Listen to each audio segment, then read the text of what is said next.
एक रात अजय के साथ जो घटना घटी उसकी वजह से आज वह हर रात चैन से नहीं सो पाता है। पूरी कहानी हम अजय के पॉइंट व्यू से सुनते हैं। मेरा नाम अजय है। मैं 25 साल का हूँ। शिमला हाईवे पर मेरे साथ जो कुछ भी हुआ वह घटना आज भी मेरे दिल को दहला देती है। उन दिनों में भूत प्रेत की बातों पर यकीन नहीं करता था, बल्कि मेरे कुछ दोस्त मुझसे यह इस तरह की बातें किया करते थे तो मैं उनका मजाक बनाया करता था और खूब हंसा करता था। लेकिन 4 साल पहले शिमला हाईवे पर मेरे साथ जो कुछ भी हुआ उसके बाद मुझे यकीन करना पड़ा भूत प्रेत आत्मा इनका अस्तित्व इस धरती पर होता है। यह बात 20 मई सन 1987 की है। मुझे अपने पर्सनल काम से 20 मई की सुबह शिमला पहुंचना था। रात के 10 बज रहे थे और मैं शिमला से मनाली के लिए निकलता हूँ।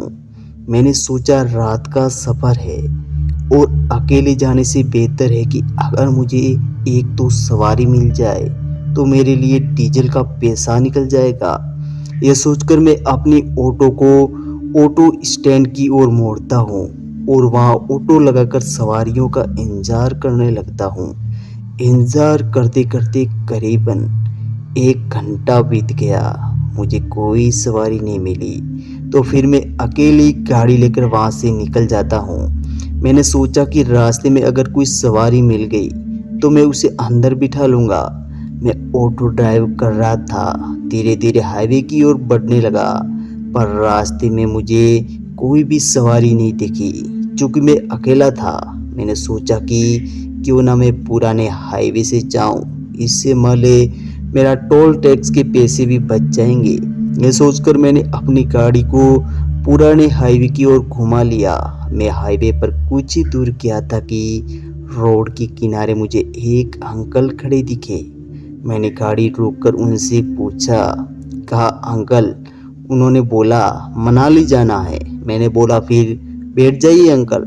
मुझसे पूछा कि कितने पैसे लोगे। मैंने कहा अंकल जो देना है वो दे देना। उन्होंने कहा कि मेरे पास मनाली पहुंचते ही मैं दे दूंगा। बोला कोई बात नहीं अंकल, आप बैठ जाओ। अंकल मेरी गाड़ी में जाकर बैठ जाते हैं। मैंने सोचा कि अंकल जाने से अच्छा है कि मैं अंकल को साथ में लेके ही चलूं। एक से भले 2 आदमी हो जाएंगे। अब मैं धीरे धीरे गाड़ी ड्राइव करता हुआ हाईवे पर बढ़ने लगता हूँ। 5 मिनट के बाद अंकल अचानक से गुस्से में मुझसे बोलते हैं, अरे बेटा इतनी स्लो क्यों चला रहे हो, थोड़ी स्पीड बढ़ाओ, मुझे जल्दी से मनाली पहुंचना है। मैंने कहा अरे अंकल जी चला रहा हूँ, बस एक दो सवारी और मिल जाए तो बिठा के मैं निकल जाऊंगा। अंकल ने कहा कि बेटा इतनी रात को किसी को भी हाईवे पर अपनी गाड़ी में बिठाना खतरे से खाली नहीं है। मेरी बात मानो तो तुम सीधा मनाली निकलो। रास्ते में तुम्हें किसी को मत बिठाना। मैंने कहा अंकल जी आप जितने पैसे मुझे दोगे उतने में मेरा डीजल का खर्चा भी नहीं निकलेगा। अगर एक दो सवारी मिल जाती तो कम से कम डीजल का पैसा तो निकल जाएगा। तभी अंकल ने कहा कि बेटा तुम थोड़े से पैसे बचाने के लिए अपनी जान जोखिम में क्यों डाल रहे हो। एक काम करो, तुम्हारा जितना भी पैसा होता है वो मैं तुम्हें मनाली पहुंच के दे दूंगा, पर तुम हाईवे पर गाड़ी कहीं भी मत रोकना। मैंने कहा कि अंकल मैं ऑटो ड्राइवर हूँ, दिन रात गाड़ी चलाता हूँ। अच्छे और बुरे लोगों की पहचान मुझ में भी है। लोगों की मंजिल तक पहुंचाने का काम है मेरा। अच्छा अंकल एक बात बताओ, आप भी तो हाईवे पर खड़े थे। अगर मैं ये सोचकर अपनी गाड़ी लेकर निकल जाता तो आज आप मेरे साथ इस गाड़ी में नहीं बैठे होते। अंकल इंसान की पहचान तो मुझे भी है। मेरी बात सुनकर अंकल ने कोई जवाब नहीं दिया। करीब 5 मिनट बीतने के बाद अंकल से मैंने कहा कि क्या अंकल मेरी बात कुछ गलत लगी, क्या अगर गलत लगी हो तो सॉरी, मुझे सही लगा मैंने बोल दिया। थोड़ी देर चुप रहने के बाद अंकल ने कहा तेरी उम्र क्या है। मैंने कहा 20 साल का हूँ अंकल। मैं 80 साल का और पिछले 40 सालों से मैं शिमला से मनाली आता जाता हूँ और जो मैंने जिया है और कुछ मैंने अपने जीवन में सीखा है, उस तजुर्बे के आधार पर कह रहा हूँ कि रात को कभी भी हाईवे पर किसी को भी अपनी गाड़ी में मत बिठाना, वरना बड़ी मुसीबत में फंस सकते हो। फिर अंकल मुझसे कहते हैं कि मैं यह नहीं कह रहा कि तुम्हें इंसानों की परख नहीं है, लेकिन बेटा इस हाईवे पर सिर्फ इंसान नहीं मिलते, इंसान की शक्ल में बहुत सारी आत्माएं भी मिलती है। अंकल की बात को सुनकर मैं अपनी हंसी रोक नहीं पाया और मैंने हंसते हुए पूछा, अरे क्या बात कर रहे हो अंकल?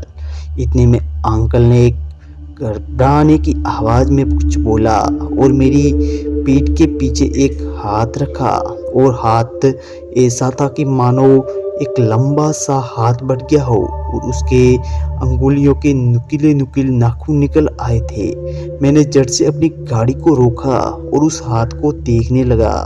इतने में मैंने पीछे मुड़कर देखा तो वो अंकल जी वहाँ से गायब थे। मैं यह सब देखकर मैं पूरी तरह से भयभीत हो चुका था और मैंने जल्दी से अपनी गाड़ी को स्टार्ट किया और मैं वहाँ से भागने लगा, लेकिन मुझे पीछे से कुछ और आवाज़ सुनाई दे रही थी। वो आवाज़ उस अंकल की थी, बेटा रुक जाओ, बेटा रात के समय में किसी को ऐसे अकेला नहीं छोड़ते। ऐसे में मैं वहाँ से भाग निकलता हूँ और आज भी वो किस्सा मुझे अच्छी तरह से याद है। दोस्तों, अगर आपको रहस्य अलर्ट की कहानी अच्छी लगी हो तो लाइक ज़रूर से वीडियो को कर दीजिएगा और चैनल पर पहली बार हो तो सब्सक्राइब कर दीजिएगा। हम फिर मिलते हैं एक डरावनी कहानी के साथ, तब तक बने रहिए रहस्य अलर्ट पर।